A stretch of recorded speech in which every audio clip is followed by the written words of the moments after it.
مجھے افسوس ہے، مجھے واقعی افسوس ہے، لیکن میں اس وقت کیا کر سکتا ہوں؟ اگر وہ مجھے دوبارہ ملی تو میں اسے ایکسکیوز کر لوں گا، میں جس حد تک ممکن ہوا اس کی مدد کروں گا، مگر اس وقت تو میں کچھ بھی نہیں کر سکتا۔ اگر میں نے کبھی کوئی نیکی کی ہے تو مجھے اس کے بدلے یہاں سے رہائی دے دے۔ او گاڈ، پلیز پلیز پلیز۔ اس نے بہتے ہوئے آنسوؤں کے ساتھ اپنی نیکیاں یاد کرنے کی کوشش کی جنہیں وہ گنوا سکے۔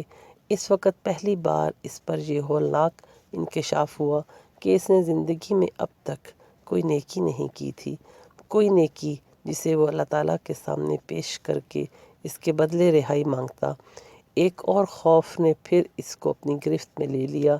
اس نے زندگی میں کبھی خیرات نہیں کی تھی، وہ اس پر یقین نہیں رکھتا تھا۔ وہ ہوٹلز اور ریسٹورنٹس میں ٹپس خوش دلی سے دے دیا کرتا تھا، مگر کبھی کسی فقیر کے ہاتھ پھیلنے پر اس پر کچھ نہیں رکھتا تھا۔ اسکول کالج کے مختلف کاموں کے لیے جب فنڈز جمع ہوتے تب بھی وہ ٹکٹس خریدنے یا بیچنے سے صاف انکار کر دیتا۔ میں چیریٹی پر یقین نہیں رکھتا۔ اس کی زبان پر رکھے انداز میں صرف ایک ہی جملہ ہوتا، میرے پاس اتنی فالتو رقم نہیں ہے کہ میں ہر جگہ لٹاتا پھروں۔ اس کا یہ رویہ نیو ہیون میں بھی جاری رہا تھا۔ یہ سب صرف چیریٹی کی حد تک محدود نہیں تھا، وہ چیریٹی کے علاوہ بھی کسی کی کوئی مدد نہیں کرتا تھا۔ اسے ایک لمحہ ایسا یاد نہیں آیا جب اس نے کسی کی مدد کی ہو، صرف امامہ کی مدد کی تھی، اور اس کی مدد کے بعد اس نے جو کچھ کیا تھا وہ اس کے بعد اسے نیکی نہیں سمجھ سکتا تھا۔ وہ عبادت کرنے کا بھی عادی نہیں تھا۔ شاید بچپن میں اس نے سکندر کے ساتھ عید کی نماز پڑھی تھی، مگر وہ بھی عبادت کم اور رسم زیادہ تھی۔ اسے نیو ہیون میں وہ رات یاد تھی جب وہ عشاء کی نماز ادھوری چھوڑ کر بھاگ آیا تھا، اور اس کے ساتھ ہی اسے اس ہاکر کو دیے گئے $50 بھی یاد تھے۔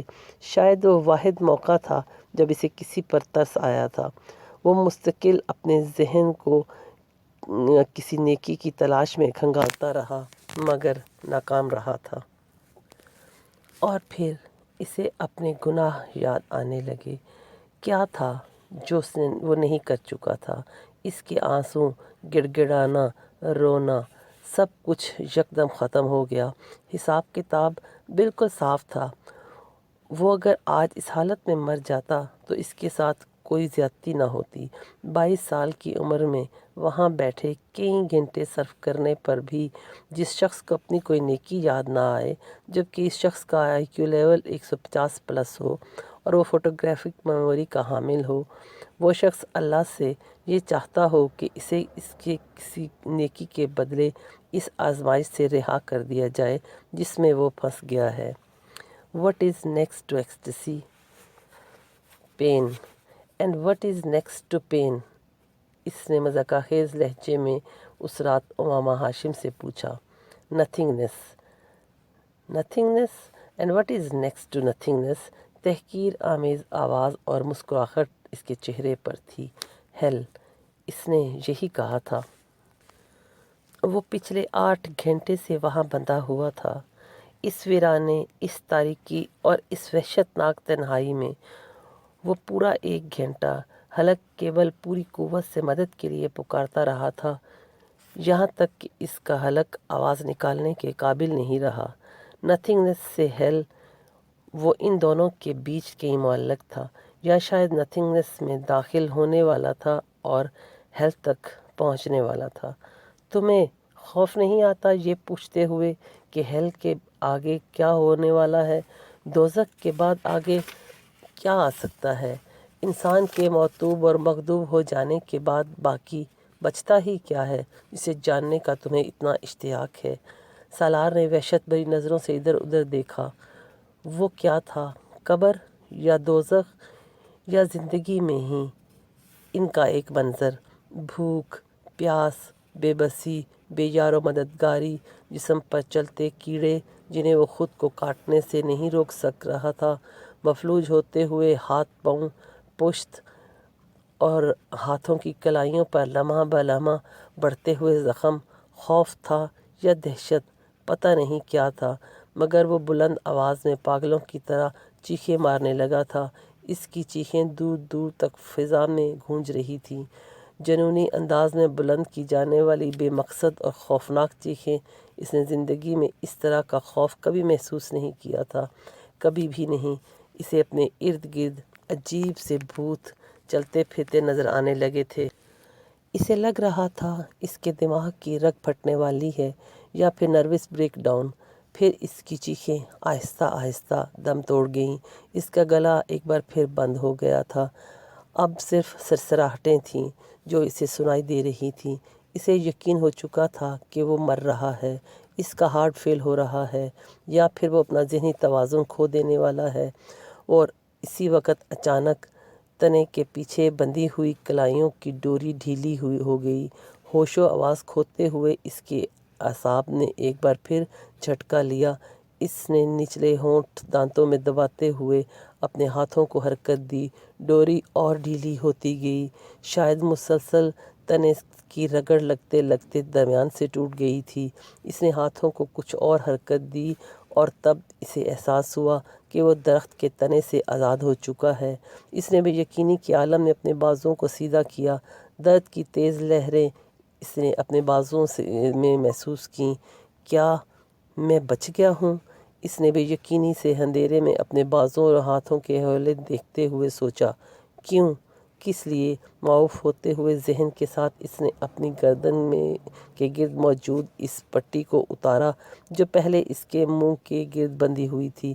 بازوؤں کو دی گئی حرکت سے اس کے منہ سے کراہ نکلی۔ اس کے بازو میں شدید تکلیف ہو رہی تھی، اتنی تکلیف کہ اسے لگ رہا تھا وہ دوبارہ اپنے بازوؤں کو استعمال نہیں کر سکے گا۔ اس کی ٹانگیں بھی سن ہو رہی تھیں۔ اس نے کھڑے ہونے کی کوشش کی اور وہ لڑکھڑا کر بازوؤں کے بل زمین پر گر گیا۔ ہلکی سی چیخ اس کے منہ سے نکلی۔ اس نے دوسری بار کوشش ہاتھوں اور گھٹنوں کے بل کی۔ اس بار وہ کھڑا ہونے میں کامیاب ہو گیا۔ وہ دونوں لڑکے اس کے جوگرز اور گھڑی بھی لے جا چکے تھے۔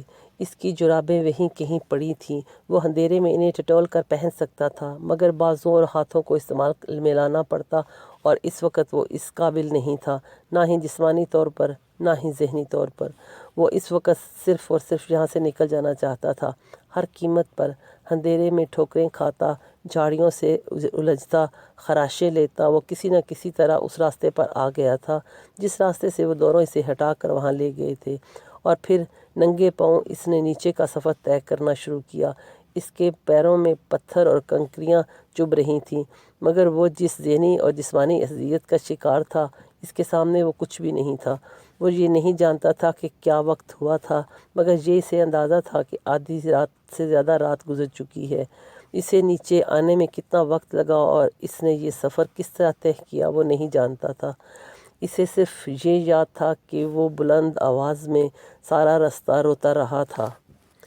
اسلام آباد کی سڑکوں پر آ کر اسٹریٹ لائٹس کی روشنی میں بھی اس نے اپنے حلیے کو دیکھنے کی کوشش نہیں کی اور نہ ہی کہیں رکنے کی خواہش کی اور نہ ہی کسی سے مدد لینے کی۔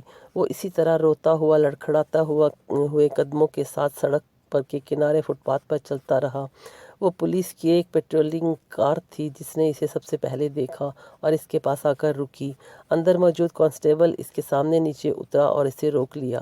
وہ پہلی بار ہوش و حواس میں آیا تھا، مگر اس وقت وہ بھی اپنی آنکھوں سے بہتے ہوئے آنسوؤں پر قابو پانے کی ناکام کوشش کر رہا تھا۔